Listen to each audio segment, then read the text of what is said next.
All right, let's talk about the knee. We all kind of think of it as a pretty simple hinge, right? It bends, it straightens, that's it. But today, we're going to take a guided tour inside the knee capsule. And trust me, we're about to discover a surprisingly complex and honestly a fascinating inner world. So let's dive in. So the first question we've got to ask is this. If the knee's main job is just bending back and forth, why isn't the capsule holding it all together just a simple, smooth bag? You know, like a water balloon. Why all this complexity? Well, that's the big mystery we're going to solve. Okay, so our first stop on this tour is to get the basic layout down. The knee capsule isn't just one thing. It's actually two totally different layers, and each one has a very specific job. You've got this tough, protective outer shell and then a really delicate inner lining. To really get this, think of it like a high-tech tent. The outer fibrous capsule, that's your tough, waterproof, durable canvas. It gives the whole thing stability and protection. But inside that tent, the synovial membrane is like this delicate, intricately folded silk lining. Its job is to create the synovial fluid that lubricates the whole joint.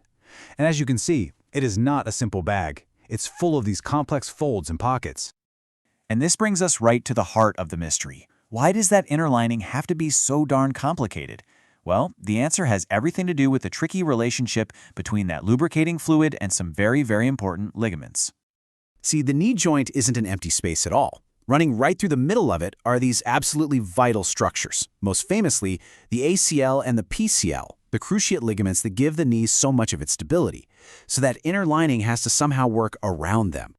And that leads us to the big aha moment of this whole thing. If synovial fluid is so great for making things slippery and smooth, why on earth would we need to keep these essential ligaments out of it? It seems totally counterintuitive, right?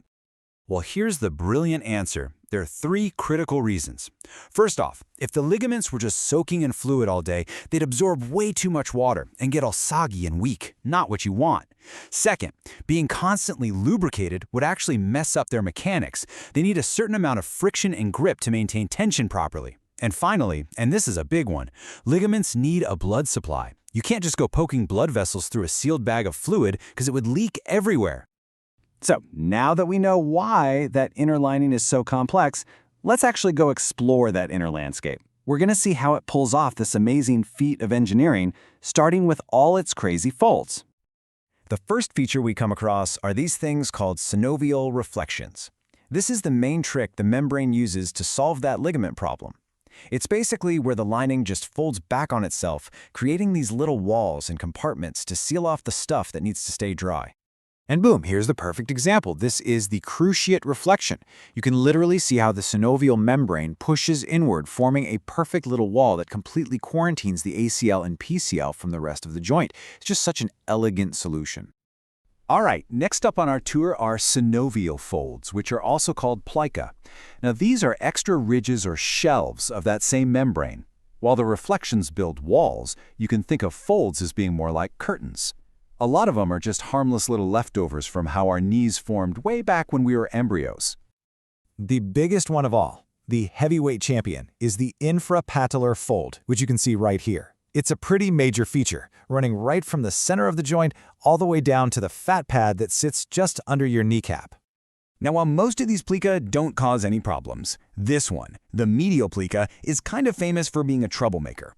It's the one that most often gets irritated or inflamed. And when it does, it can start rubbing against the thigh bone and cause a really painful condition that doctors call plica syndrome. So the takeaway here is that even these small leftover bits of anatomy can sometimes be a real source of pain.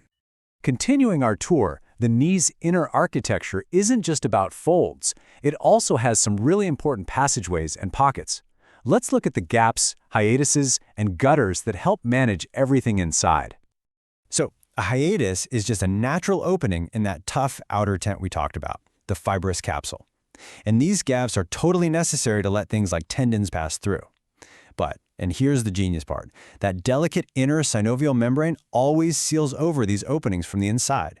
It makes sure that none of that precious lubricating fluid ever leaks out. And then you have the gutters. Now, these aren't holes, they're more like pockets or channels all around the knee. You can think of them like little coves or bays where fluid can pool and collect. And this detail is about to become incredibly important when we talk about knee swelling.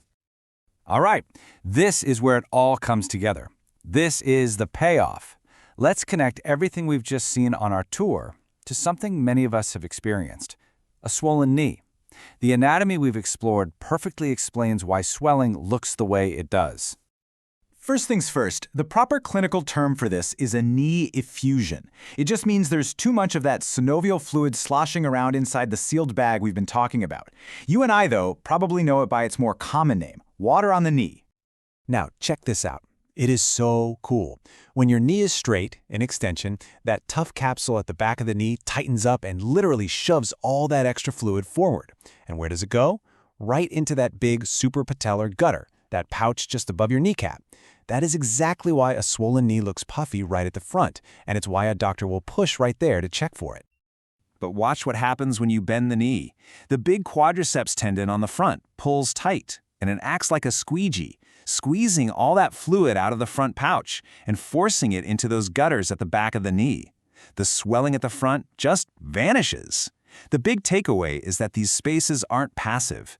It's a dynamic system, actively managing fluid depending on exactly what position your joint is in. It's incredible. So we've seen that the inside of the knee is so much more than a simple bag. It's this intricate, intelligent machine with walls and pockets and channels, all perfectly designed to lubricate motion while protecting vital structures. And it leaves us with one final thought. If our joints are this complex, if they are such delicate pieces of internal engineering, how can we best protect them?